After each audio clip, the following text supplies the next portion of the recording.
आज से 2 दिन के उत्तराखंड दौरे पर सीएम शिवराज सिंह चौहान बीजेपी प्रत्याशी के लिए करेंगे जनसभा। उत्तराखंड में 70 विधानसभा सीटों पर 14 फरवरी को होनी है वोटिंग। एमपी में कक्षा 9वीं और 11वीं की वार्षिक परीक्षा का टाइम टेबल जारी। कक्षा 9वीं की परीक्षा 16 मार्च से तो 11वीं की परीक्षा 15 मार्च से शुरू होनी है। छत्तीसगढ़ में खाद को लेकर सियासत जारी। धर्मलाल कौशिक ने खाद की कमी के लिए भूपेश सरकार को ठहराया जिम्मेदार। कांग्रेस ने खाद का कोटा कम करने पर केंद्र पर साधा था निशाना। एमपी में 21 पार्षद पद पर होंगे उपचुनाव। पार्षदों के उपचुनाव का कार्यक्रम जारी। पार्षद पद के लिए 6 मार्च को होनी है वोटिंग। छत्तीसगढ़ के कई इलाकों में भारी बारिश। बालोद और जशपुर में भारी बारिश से फसलों को नुकसान। वहीं बारिश की वजह से कई इलाकों में ठंड बढ़ी।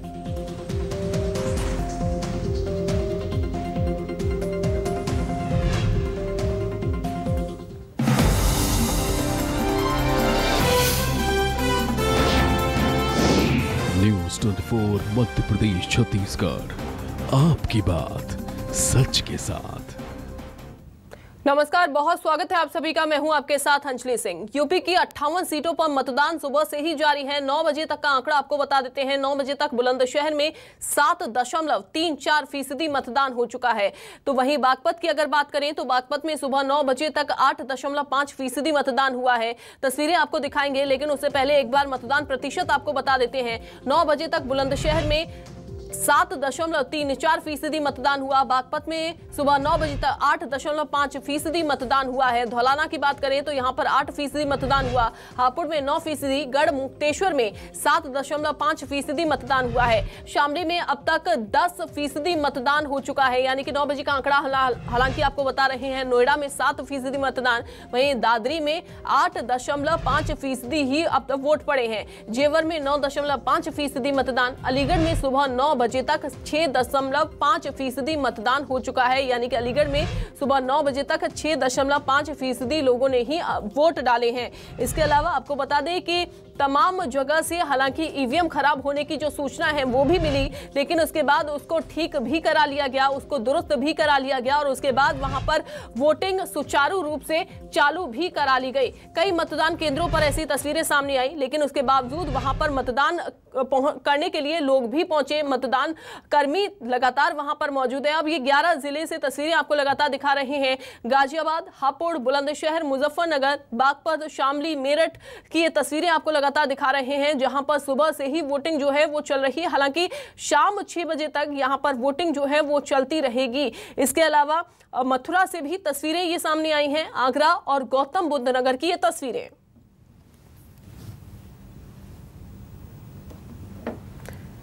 तो 623 उम्मीदवारों की किस्मत ईवीएम में कैद हो जाएगी। इसके अलावा ये देखिए, ये तस्वीरें दिग्गजों ने जहां वोट डाला है वो आपको बता रहे हैं आपकी टीवी स्क्रीन पर।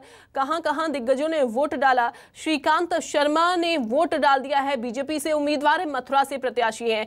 पंखुड़ी पाठक ने वोट डाला। नोएडा से कांग्रेस की उम्मीदवार मैदान में उतरी हुई है। कांग्रेस ने इन पर भरोसा इस बार जताया है। इसके अलावा अतुल गर्ग बीजेपी से उम्मीदवार हैं। गाजियाबाद से उम्मीदवार ये उतरे हुए हैं, बीजेपी ने इन पर भरोसा जताया है। हालांकि किन मुद्दों को लेकर जनता जो है वोट डालने वाली है गाजियाबाद में, वो हालांकि देखने वाली बात होगी। बेबी रानी मौर्य बीजेपी उम्मीदवार हैं, आगरा से, इन पर भरोसा जताया हुआ है। आगरा से प्रत्याशी मैदान में उतरी हुई हैं। संगीत सोम बीजेपी से उम्मीदवार हैं, सरधाना से, और साथ ही आपको ये भी बताएं कि और बीजेपी उम्मीदवार सुरेश राणा भी थाना भवन से मैदान में उतरे हुए हैं।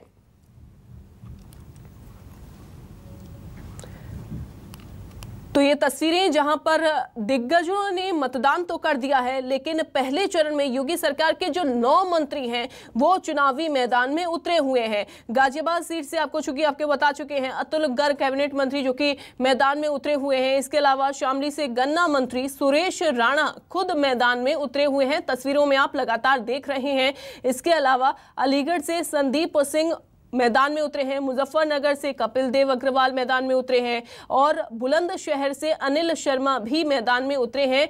सुबह से ही जो मतदान तो यहां पर जारी है, लेकिन इन्होंने भी मतदान अपना कर दिया है, वोट डाल दिया है। राज्य मंत्री संजीव बालियान के गांव कुटबी में उनके मतदान केंद्र पर खड़ा हूं, जो पे यहाँ पर राजकीय कन्या विद्यालय है। वहाँ पर एक वोटर आए हैं, मैं आपको दिखा दूं। इनकी उम्र मुझे 100 से ज़्यादा लग रही है, मैं इन्हीं से ही पूछ लूँगा। क्या नाम है आपका माता जी? श्यामो जी। हाँ। आप माता जी ये बताइए कितने साल की हैं? मदन बड़ा दी 105 साल की हो लीजिए। 105 साल की। 105 साल की। हाँ। आपने तो बहुत सारे चुनाव देख लिए होंगे। हाँ, देख लिया। सरकार कौन सी कैसी कौन सी सरकार अब तक जो इतने चुनाव देख लिया आपने, कौन सी सरकार अच्छी लगी? कह रहा कौन सी सरकार अच्छी लगी अब तक पहले भी देखे, पुराने भी। हाँ। हैं? कौन सी बढ़िया लगी? आपने तो इंदिरा गांधी का टाइम भी देखा होगा, नेहरू जी का टाइम भी देखा होगा। ये चोखा कर रहा मोदी। अच्छा, बढ़िया कर रहा मोदी। बढ़िया कर रहा है। बढ़िया कर रहा, किसों ने नहीं करा दी, मोदी कर रहा बेचारा। अच्छा, तो ये इस तरीके की तस्वीर है। इस तरीके की तस्वीर जो देखकर ये भी लगता है कि इतनी बुजुर्ग, जो कि हमारे देश की शान है, इतनी बुजुर्ग महिलाएं हैं 105 साल की, उनको अगर इलेक्शन कमीशन या जो भी प्रशासन है वो इनको घर से व्हील चेयर पे या गाड़ी में बिठा के लाता तो ज़्यादा अच्छा होता। अब ठंड कितनी है, ये इसका ठंड का आलम भी आप देख रहे होंगे। यहाँ पर कोहरा लगा हुआ, ठंड भी ज़्यादा लगी हुई है। ऐसे ऐसे तो कितने रह रहे इस गाँव में? हमारे बुजुर्ग ऐसे ऐसे तो कितने ही रह रहे अभी। अच्छा भाई, इनसे छोटे हो गए जी वे। अच्छा, क्या कह रहे हैं? कितने लोग होंगे ऐसे ऐसे बुजुर्ग यहाँ पे? होंगे जी 20-30 लोग अभी और ऐसे। देखिए, साफ गांव का कहना साफ है कि यहाँ पर किसी तरीके की इस तरीके की सुविधा नहीं मिल रही है कि इतने बुजुर्ग लोगों को घर से किसी तरीके से यहाँ ले आया जाए। कैमरामैन धीरेश ठाकुर के साथ विनय सिंह, कुटबी गांव, मुजफ्फरनगर। बीजेपी के प्रत्याशी श्रीकांत शर्मा मथुरा की सीट से चुनाव लड़ रहे हैं और आप मेरे पीछे उनको देख सकते हैं, अपनी पत्नी के साथ जी दर्शन करके आए हैं। कितने प्रतिशत उम्मीद है, क्योंकि जब एग्जाम देने जाते हैं तो यही उम्मीद होती है कि 100% मार्क्स आए। देखिए, 100% लोगों के लिए काम किया है। बिजली सबको दी है, सुरक्षा सबको दी है, वैक्सीन सबको लगाई है, राशन सबको मिल रहा है, पक्की छत सबको दी है और सबको आयुष्मान का कार्ड सबको बनवाया है। ये बेटी की सुरक्षा से लेकर और राष्ट्र की सुरक्षा तक, सीमाओं की सुरक्षा तक लगातार हम लोग काम कर रहे हैं। यहाँ लॉ एंड ऑर्डर एक बहुत बड़ा इशू था, उसको हम लोगों ने समाप्त, मतलब लॉ एंड ऑर्डर पे बहुत काम किया हम लोगों ने। बेटियों की सुरक्षा, परिवारों की सुरक्षा, ये सुनिश्चित किया है। श्रीकांत जी, ये भी रहा है लगातार आप लोगों ने कि अयोध्या हुई हमारी, अब मथुरा की बारी है। लोग ये चीज़ आप लोग हमेशा कहते आए हैं। देखिए, गरीब का कल्याण भी किया है और हमारा जो मुख्य मुद्दा है सांस्कृतिक राष्ट्रवाद का, उस पर भी हम लोग काम कर रहे हैं। 500 साल से इस देश में सनातनी लंबे समय से इंतजार करते रहे अपने भगवान राम का जो दिव्य और भव्य मंदिर है वो बने, तो आखिरकार वो अब पूरा हो रहा है। 2014 के बाद जो भारत बदला है, 2017 के बाद जो उत्तर प्रदेश बदला है, 2017 के बाद जो मथुरा वृंदावन को दिव्य और भव्य रूप मिला है, ये हम इस आधार पर लोगों के बीच में हैं। चलिए आगे बढ़ते हैं। इंदौर में अपराधियों ने घर में आग लगा दी। पलासिया थाना क्षेत्र विनोबा नगर की पूरी घटना, घर में रखा सामान बुरी तरह से जलकर खाक हो चुका है। तो बड़ी खबर आपको बता रहे हैं, जहां अपराधियों के जो हौसले हैं वो बुलंद हैं। इंदौर में घर में घुसकर आग लगाई। पलासिया थाना क्षेत्र विनोबा नगर की पूरी घटना, जहां घर में रखा सामान भी बुरी तरह से जलकर खाक हो चुका है। हालांकि किन वजहों से आग लगाई है इसकी जानकारी अभी नहीं है। ये तस्वीरें कुछ सामने आ गई हैं, तस्वीरें आपकी टीवी स्क्रीन पर, जहां बुरी तरह से सामान जो है वो जल गया है, सामान पूरी तरीके से तहस नहस हो गया है और आग लगाने की वजह क्या रही है इसका अभी तक खुलासा नहीं हुआ है। हेमंत जुड़ गए हैं ज्यादा जानकारी के साथ। हेमंत, कितने लोगों ने ये आग लगाई है, क्या वजह रही आग लगाने की, क्या जानकारी? देखिए, दरअसल मामला पलासिया थाना क्षेत्र के विनोबा नगर का है, जहां पर एक बदमाश का आतंक इस कदर मचा हुआ है कि लोगों के घर में खुलेआम आग लगाने की घटना को अंजाम देता नजर आ रहा है। सब्जी व्यापारी के लड़के के अनुसार उससे शराब के लिए जो बदमाश है वो पैसे की मांग कर रहा था। नहीं देने के बाद बदमाश ने घर में घुसकर आग लगा दी और आग लगाने के लिए रोकने में आई बीच में बुजुर्ग महिला पर भी चाकू से हमला कर दिया, जिसके बाद महिला घायल हो गई, जिसका निजी अस्पताल में इलाज जारी है। फिलहाल लॉकडाउन के दौरान भी बदमाश अमन बोरासी ने मेडिकल टीम पर हमला किया था, जिसके बाद पुलिस ने इसे जेल भेजा था।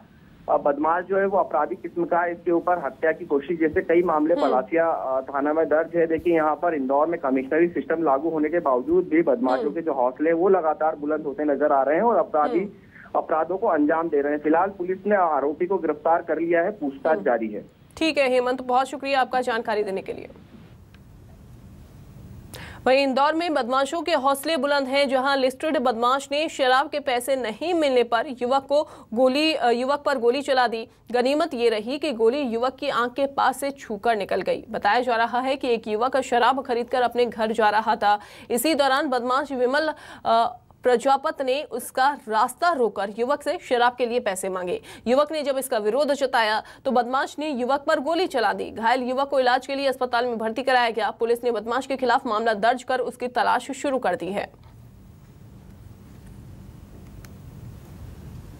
कोरबा के एसपी भोजराम पटेल पुलिसिंग में कसावट के साथ साथ विजिबल पुलिसिंग पर भी फोकस कर रहे हैं। इसी को लेकर एसपी भोजराम पटेल ने अपनी सरकारी गाड़ी छोड़कर साइकिल से शहर की ट्रैफिक व्यवस्था का जायजा लिया। शहर के वीआईपी रोड और बुधवारी बाजार से घंटाघर रोड तक यातायात व्यवस्था का उन्होंने जायजा लिया। इस दौरान उन्होंने अधिकारियों को व्यवस्था दुरुस्त रखने का निर्देश भी दिए। खंडवा के गुड़ी वन क्षेत्र में वन विभाग की टीम पर पथराव के मामले में पुलिस ने आरोपियों की तलाश शुरू कर दी है। इसको लेकर पुलिस और वन विभाग की टीम ने आसपास के इलाकों में सर्च ऑपरेशन भी चलाया। बता दें कि मंगलवार की रात अतिक्रमणकारियों ने वन विभाग की टीम पर पथराव किया था, जिसमें वन विभाग की टीम को अपनी जान बचाने के लिए हवाई फायरिंग करनी पड़ी थी।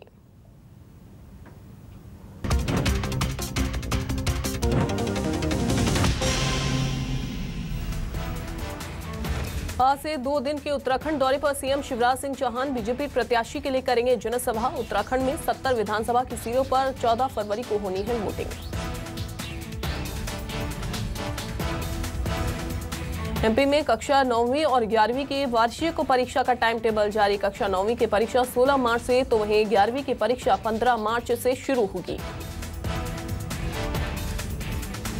एमपी में 21 पार्षद पद पर होंगे उपचुनाव। पार्षदों के उपचुनाव का कार्यक्रम जारी। पार्षद पद के लिए 6 मार्च को वोटिंग होगी।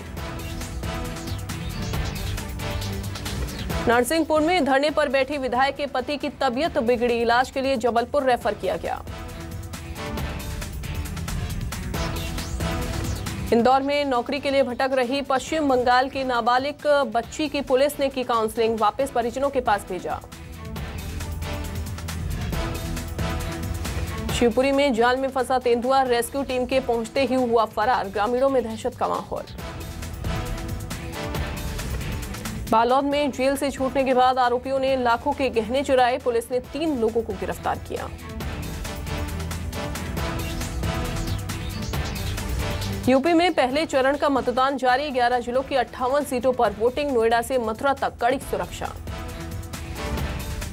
आज से योगी कैबिनेट के 9 मंत्रियों की किस्मत का फैसला। मैदान में श्रीकांत शर्मा, सुरेश राणा, चौधरी लक्ष्मी नारायण जैसे दिग्गज। मैदान में कुल 623 प्रत्याशी।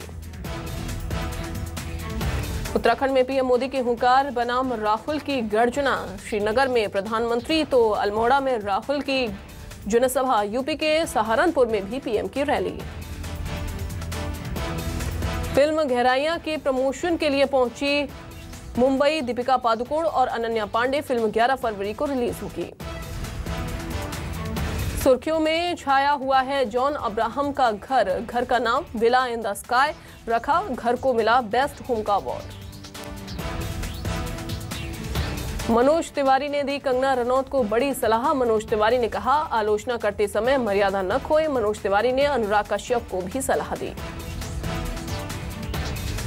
अल्लू अर्जुन की फैन हुई आलिया भट्ट। एक्ट्रेस ने पुष्पा मूवी देखने के बाद कहा, एक बार करना चाहती हूं अल्लू अर्जुन के साथ काम। गूगल क्रोम के पुराने वर्जन से यूजर्स पर हो सकता है साइबर अटैक का खतरा। सरकार ने नए अपडेट को डाउनलोड करने की सलाह दी।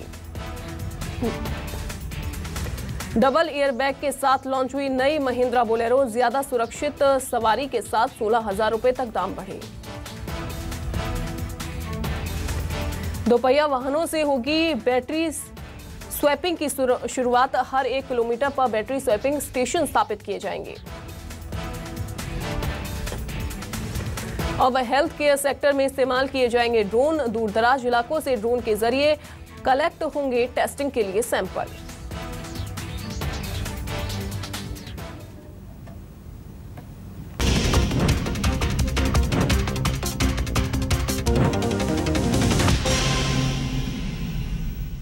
भोपाल से अब खबर, जहां कांग्रेस का घर घर चलो अभियान एक बार फिर से आगे बढ़ता हुआ दिखाई दे रहा है। जी हां, चूंकि अब तारीख जो है वो आगे बढ़ा दी गई है। अब 15 मार्च तक कांग्रेस का अभियान चलने वाला है। पहले 28 फरवरी तक चलना था ये अभियान, लेकिन अब ये अभियान जो है वो आगे बढ़ता हुआ दिखाई दे रहा है। चूंकि अब ये अभियान जो चलेगा वो 15 मार्च तक चलेगा। अभियान के जरिए कांग्रेस नेता घर घर जा रहे हैं।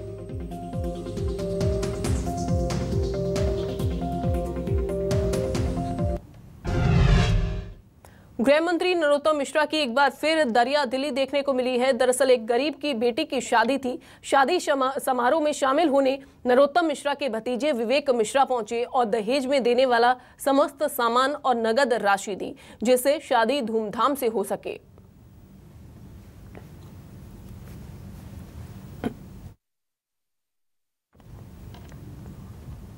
इंदौर में भोपाल सीबीआई टीम ने अवंतिका गैस लिमिटेड के मैनेजर को 15,000 रुपए की रिश्वत लेते गिरफ्तार किया है। प्रोजेक्ट मैनेजर विजय शुक्ला पर ठेकेदार से बिल पास कराने के लिए रिश्वत मांगने का आरोप लगा है। 35,000 रुपए की रिश्वत में से पहली किश्त के तौर पर 15,000 रुपए लेते सीबीआई ने रंगे हाथों उसको पकड़ लिया। फिलहाल मैनेजर के घर और ऑफिस पर भी सर्चिंग की जा रही है, जिसमें और भी खुलासे होने की उम्मीद है।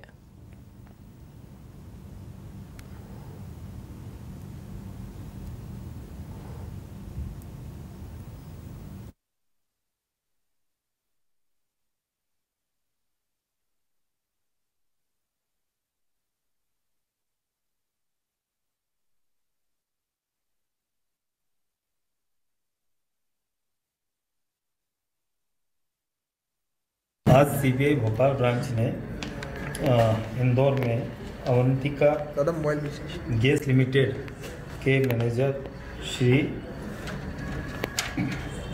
विजय शुक्ला को रिश्वत लेते हुए 15,000 रुपये की कंप्लेंट से गिरफ्तार किया है। और अब खबर खंडवा से, जहां अश्लील वीडियो कॉल करने वाला युवक गिरफ्तार हो गया है। जी हां, फेसबुक पर यह अश्लील वीडियो कॉल करता था। राजस्थान से इसको गिरफ्तार किया गया है। लड़की को कॉल करके ब्लैकमेल करने का आरोप इस पर लगा है। आपको बता दें कि महिला से 25,000 रुपए की मांग भी इस आरोपी ने की थी। मोघट पुलिस ने युवक को पकड़ लिया है और राजस्थान से इसकी गिरफ्तारी हुई है। फेसबुक पर अश्लील वीडियो कॉल करके युवक जो है वो परेशान करता था लड़की को। लड़की से यहाँ पर 25,000 रुपए की इसने मांग भी की थी। राजस्थान से इसको गिरफ्तार फिलहाल किया गया है। मोघट पुलिस ने युवक को पकड़ लिया है।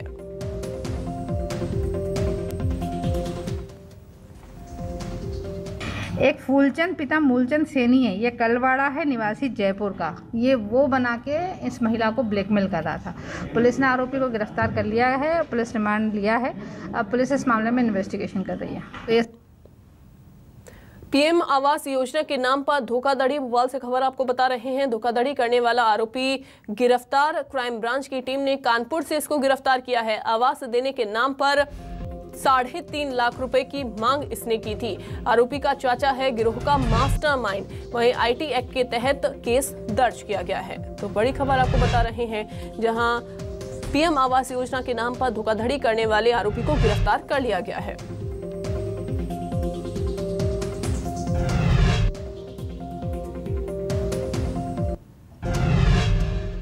चूँकि ये एक शासकीय योजना से संबंधित मामला है और जिसके हितग्राहियों को लाभ पहुंचाना और किसी भी प्रकार का इसमें धांधली ना हो, कोई हेरफेर ना हो, कोई ठगी ना हो, ये एक बहुत ही इम्पॉर्टेंट महत्वपूर्ण विषय है पुलिस के लिए भी। और पुलिस लगातार इस प्रकार की शिकायतों के लिए बहुत संवेदनशील है।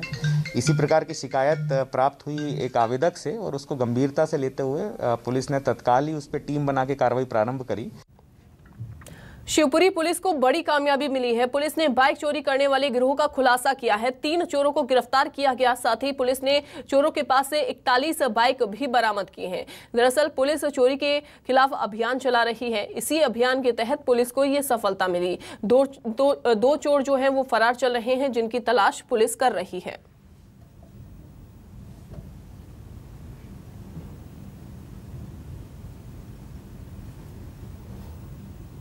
ये शिवपुरी पुलिस को एक बड़ी सफलता मोटरसाइकिल चोरी की जो मोटरसाइकिल है वो पकड़ने में मिली है। एक सूचना मिली थी हमारे टीआई देहात विकास यादव को कि मोटरसाइकिल कोई बेचने के लिए यहाँ पे आया हुआ है, तो उसको पकड़ा। तो उसने बांकड़े हनुमान मंदिर के पास से एक मोटरसाइकिल वो जो थी वो चोरी करना बताई, साथ में 4-5 वहाँ से और बताई। फिर उससे पूछा गया कहाँ मोटरसाइकिलें क्या करते हैं, तो वो पूरा उसकी जानकारी से 3 लोगों को पकड़ा गया है इसमें, और उनके पास से 41 मोटरसाइकिलें अभी तक जब्त की गई हैं। बिलासपुर से अब खबर, जहां झीरम घाटी हत्याकांड मामले में सुनवाई हाईकोर्ट में। सुनवाई के बाद फैसला सुरक्षित रखा गया है। हाईकोर्ट में सुनवाई के दौरान शासन के वकील ने अपना पक्ष रखा। आपको यह भी बता दें कि झीरम घाटी हत्याकांड बड़ा राजनीतिक षड्यंत्र है, ये कहा गया वकील की ओर से। याचिकाकर्ता के अधिवक्ता ने भी पक्ष रखा है। एनआईए एक्ट का प्रावधान मात्र एक अपवाद है। तो झीरम घाटी हत्याकांड मामले में सुनवाई हुई। हाईकोर्ट में सुनवाई के बाद फैसला सुरक्षित रख लिया गया है। हाईकोर्ट में सुनवाई के दौरान शासन के वकील ने पक्ष रखा। झीरम घाटी हत्याकांड बड़ा राजनीतिक षड्यंत्र है।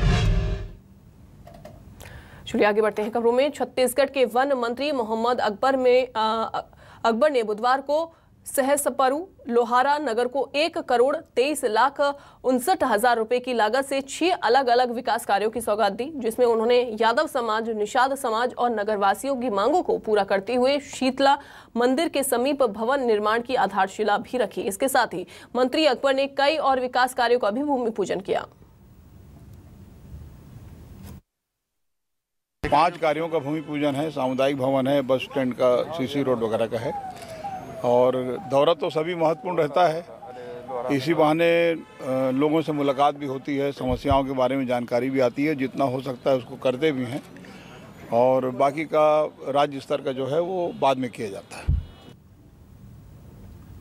कोरोना की तीसरी लहर के बाद प्रदेश सरकार ने स्कूलों को खोलने का आदेश दिया है। जिला कलेक्टर के आदेश के बाद बुधवार को जिले के सभी स्कूलों को एक बार फिर से खोल दिया गया, जहां बड़ी संख्या में बच्चे पहुंचे और कोरोना गाइडलाइन के नियमों का पालन करते हुए बच्चों को प्रवेश कराया गया। तो तीसरी लहर के बाद एक बार फिर से स्कूल जो हैं वो खोल दिए गए हैं। जिला कलेक्टर के आदेश के बाद बुधवार को जिले के सभी स्कूलों को एक बार फिर से खोला गया है, जहां पर बच्चों को कोविड गाइडलाइन का पालन कराते हुए कक्षाओं में प्रवेश करवाया गया और सोशल डिस्टेंसिंग के साथ उनको बिठाया भी गया। विगत लगभग 1 माह से जो लगातार शालाएं बंद थी, उसके बाद पुनः शालाएं जो खुल रही हैं, तो छात्र भी काफ़ी उत्साहित हैं। और हमारा जो वैक्सीनेशन का प्रोग्राम है वो भी जो थोड़ा धीमा हो रहा था, अब शालाओं के खुलने के कारण वैक्सीनेशन का कार्य भी अब काफ़ी तेज़ी के साथ होगा। और परीक्षा से पूर्व हमारे जितने भी पढ़ाई के लिए जो आवश्यक चीज़ें हैं, वो थोड़ा बहुत कोचिंग भी बच्चों की हो जाएगी। और चलिए इन्हीं खबरों के साथ फिलहाल के लिए इस बुलेटिन में बस इतना ही।